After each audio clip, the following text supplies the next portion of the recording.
Detours. Brought to you by Sports and Spokes, the magazine for wheelchair sports and recreation. With opening ceremonies to the Paralympics in Paris just 15 days away, the athletes are in their final stages of preparation before competition begins. Join with me today, I have two of the best who know the ins and outs of racing, Amanda McGrory and Adam Bleakney. Hey, welcome to you both, and thanks for joining me. Thanks for having us. Thanks, Bob. Hey guys, before we get started, really quick, just to credential you guys a little bit, Amanda, you picked up 5,000 gold in Beijing. You're doing color commentary for the games this year, which should be really interesting, getting some of your valuable insights from trackside. Yeah, that's all true. Really excited to be. Unfortunately, I won't be in Paris, but I will be in the Paris of America, Stamford, Connecticut. But I'm really excited to get to watch all of the events and talk a little about the sport. Excellent. Yeah, I've watched some of your work on Boston. It's been really great. Nice having a qualified person out there talking about the field. And Adam, you're so credentialed. I could go on, but you captured a silver medal in Athens in the 800 meters in the 53 category, which is stunning because the U.S. has done notoriously bad in the 53 category. So you're the man. And you also coach at U of I, and you're the head track coach for the team. So you're wearing a lot of hats, buddy. Yeah. There's a few. I got this blue one on today, and it's my Tuesday hat. And but there's a few more in the closet for sure. I'm looking forward to it. I think we look forward to the Paris Games. I think coming back with fans in the stands will be outstanding. A change from Tokyo. And I tell you, the athletes they're fired up. Hey guys, I want to start out with the men, and not necessarily because it's the men's field, but because in many ways I feel it could almost be perhaps maybe the less interesting in terms of predictability. I think that we've become accustomed to the concept that Marcel Hug is going to dominate the men's field. Is that safe to say? I'm going to let you take that one. Yeah. No, I want you both to join me. Yeah, he's a favorite. There's no question. He's been the favorite since 2021, and in which he swept. He hasn't lost on the track, and since 2021, he's only lost once on the road. He's lost once in since 2021, and so he's a favorite. I think that. I think in the 15 and the 5, that's where strategically, if some athletes decide that they want to pool their resources and hone in on Marcel and work some tactics in order to nullify him and take that racing chair out of the equation, I think they can. It's just a matter of if they decide to, and if they can make the correct moves early when they have the chance. Once Marcel gets out in the front, the way he's pushed the last three plus years, it's really tough to contain him. Yeah, no, it certainly is. And let me jump in, Adam. I've watched the guy race and broken down his races. And you too, Amanda. I know you've seen this.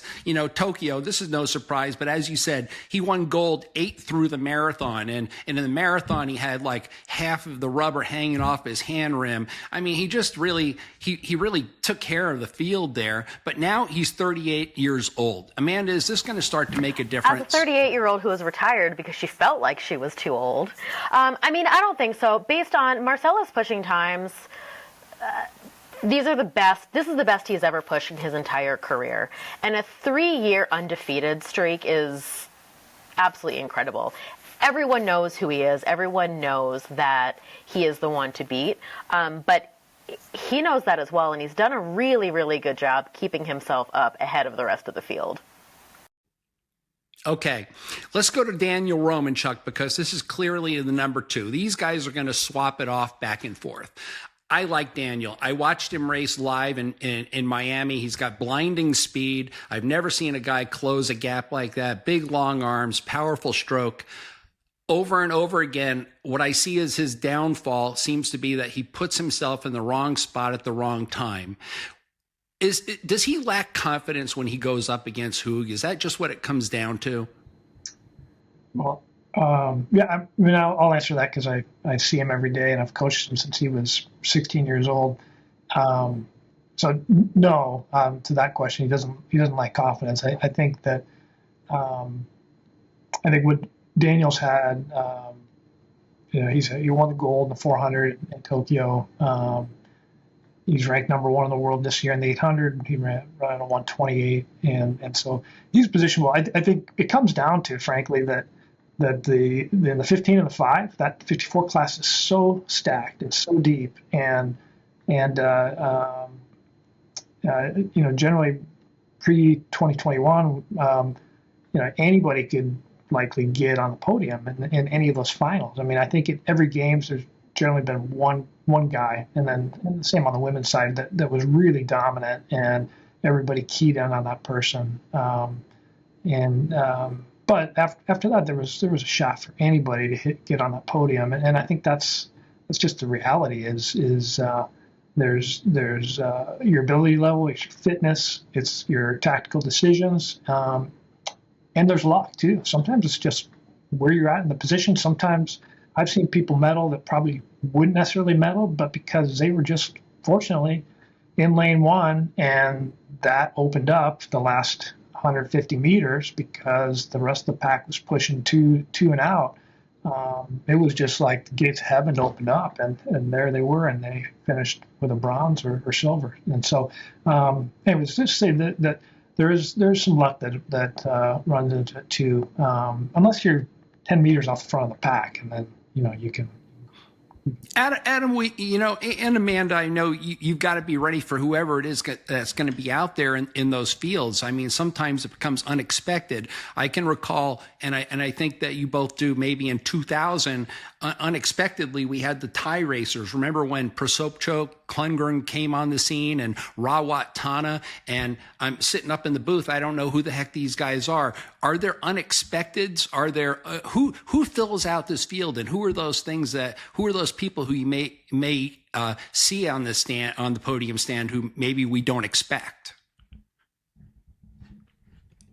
Amanda, jump in because you're going to be up there. We can talk about that for sure. I think that, the Thai guys are always a factor, and Prawat Warawam is incredible, like the most medaled Thai athlete of all time. We don't see the Thai athletes a lot in international competition, so I think that people kind of forget about them. I think the other X factor there is the Chinese team. They hardly ever compete internationally. They all train together. They all race together. They have a lot of speed, and they train with a lot of contact, so they are really, really confident in the pack, and they tend to be a little bit more physical than some of the other racers, especially on the women's side. I know we're talking about the men right now, but I think that it throws people off a little bit, because you see these athletes that you don't know. For the most part, we're on the circuit, we see the same people over and over again. We have a good idea of what people's strengths are, what their styles are, how they're going to race. These guys come out of nowhere. No one knows anything about them. They have a lot of top-end speed. They're up there. They're in the mix, and they're kind of jostling and pushing around a little bit for position, and I think that can really throw people off their game. So the podium, in other words, is pretty open when it comes down. I mean, of course, I hate to keep going back to Hoog, but we start there and it kind of tapers down. I would love to sit here and talk about this forever and ever, but I really want to jump into the women's field, because in so many ways, I see this as being a field where it could be really dicey and really interesting.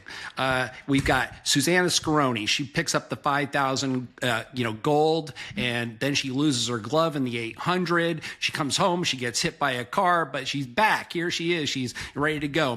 Manuela Schar, Catherine de Bruyne, Madison Di Rosario, another dark horse. I mean, Madison comes out, she wins the marathon in Tokyo, and we don't really hear a lot more from her again since then. So we've got 3 years of unexpected activity.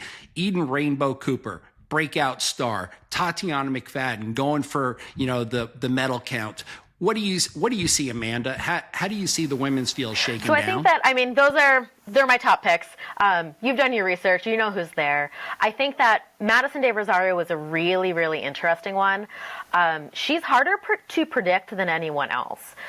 Manuela Schauer, pretty consistent. Catherine De Bruyner's been pretty consistent. And Madison's performances are really far up and really far down, and you never know where she's going to be. However, I can say, when it comes to the big events, when it comes to world championships, when it comes to major marathons that she's been focusing on, when it comes to the Paralympic Games, she could be a really, really big surprise and a really big factor here.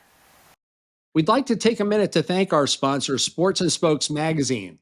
For nearly 50 years, they've produced stories on iconic athletes performing at the top of their game, given generational coverage of sports dating back to the 1970s, and they've shown the way with exciting and timeless magazine cover shots.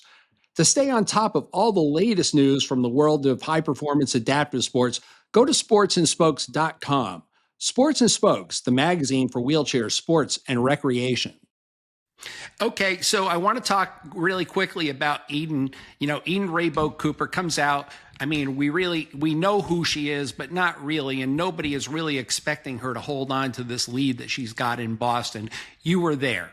So I think that, my gut feeling is she is a breakout star, but the Paralympics it's a very big stage. I mean, it's not easy. I mean, you guys have both been there. You roll out on the track and you gasp for a second. So is she going to live up to expectation? Will she, rise to the podium? Is she a rising star? I've had my eye on Eden for a year or so now, waiting for that big breakout moment that she had in Boston. And I actually had the opportunity to talk to Susanna Scaroni a couple of weeks ahead of that race. She was out here in Colorado Springs having some treatment for a shoulder injury, and we were talking about Boston, and she told me then, if Eden breaks away at the start, I don't think anyone will be able to catch her. Her coasting and overspeed is so strong. That's where her advantage comes from. But she hasn't really been tested on the track yet. And I don't know that Boston was the perfect race for her, right? Steep downhill off the start, pretty decent weather. She built that gap early on and was able to hold it. If the race was a little bit longer, Manuela and Susanna climb stronger than she does, and I think they would have closed that. But she was so strong on the downhill. She got so much distance. All she had to do was hold on to that.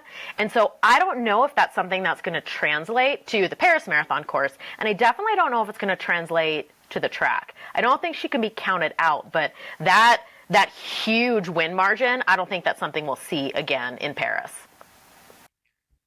In Miami, we saw Susanna run a lot off the front because obviously the field was rather small. Is she going to be able to do the same thing when she gets into that bigger field with the? I mean, you're splitting tenths of seconds, to both of you. I mean, will this be a big games for her? Do you see her on the stand again? Do you want to go first, Adam? Adam? Yeah, I do. I'm confident that she can medal. She's running 800 through the marathons, so 8:15.5 marathon. She should medal in each of those events, just based on how she's performed in the last year and a half to 2 years, where I know where she is, her fitness and skill right now. So how that looks and the appearance, I don't know that we'll see another 5,000 run the same way that she ran it in Tokyo. That was quite a surprise, even for me. Even for her. And for her. And she was not. Manuela was favored into that race, and it was when Susanna was able to establish that gap and maintain it despite Manuela's attacks. That was a little shift in at least perspective on who it was that was being focused on. And I think so. I really think going into these games, Susanna is definitely in the mixed podium in each event. But I think Catherine De Bruyner really is the favorite across events. She's 53, so races in 53 class up until the 800. I'm sorry, into the 1500. But she's demonstrated the ability to win on any course against any field for the past 2 to 3 years, track, road. has really been dominant. So I think it's going to be Catherine, Susanna, and Manuela in those middle to long distance events that are favored for podium status. Hey, lastly, and I just want to touch on this, the interesting backstory is Tatiana comes into this game. She's had 6 games. She's had 19, total Paralympic medals. Chantal Petitclerc, world famous Canadian racer, 21 medals over the course of 6 games. And here it is now, it's time for Tatiana. She's got every possible shot to pick up the medals, become the most winning medalist in the Paralympics of all time. Will it happen? I would be shocked if it doesn't happen. Tatiana is, they call her the goat and the beast for a reason. She is so strong, and she's changed up her focus a little bit over the past couple of years since Tokyo. She's kind of gone back to basics, and she's really focusing on the sprints. She picked up a world record in the 400, and I've seen a lot of speed out of her. I don't know that we are going to see gold medals from the 100 through the 800 for her, but I do think she is definitely in the mix for the podium, and I would be shocked if she didn't pick up at least those 2 medals she needs to tie Chantal's record. Yeah, Adam, last word. I agree. And she, in the one on the floor, I think she's got a great shot of medaling, and I'd probably put her on the podium in both of those events. And no question, to me, she's the greatest wheelchair racer that I've seen. And I think this is just a continuation of what she's done since 2004 in her first games. Hey, thank you to both of you. Valuable insights. Adam, have a great time as a coach. Amanda, go up there, tear it up in the booth. Let us know everything that's happening. And once again, thank you for valuable insights. Thanks so much. Appreciated it. Yeah, appreciate it.